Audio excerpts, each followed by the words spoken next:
Hi mga ka-Aragon! Meron ako ditong pinya. Ayan, binili ko siya ng 15 SR. Ayan, imukbang natin. So, tikman natin kung matamis. Namimiss ko na ang pinya from Philippines. Ayan, tikman natin. Ayan, tikman natin kung matamis. Parang matamis ito. Uy, parang hilaw ko.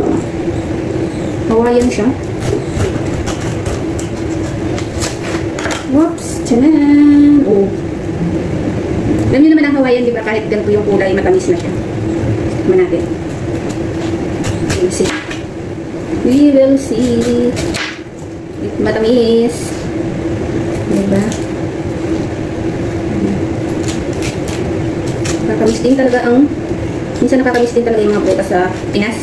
Alam niyo lalo na yung mangga dito. Kulay green pa, hinog na. Kaya, syempre gusto nating mangga, di ba yung malutong-lutong pag kinain. So, ayan. Ito na siya. Tikman natin.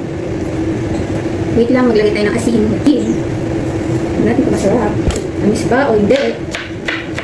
Okay. Sulit ba ang bili natin? Wow! Tamis! Tamis!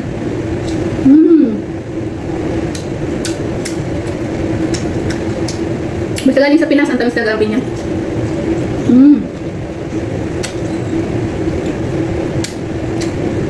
Super!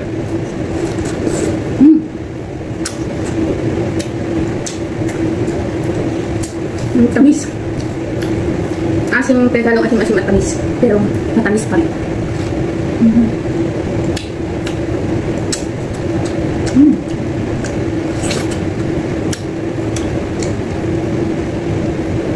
Kahit mahal, sulit naman.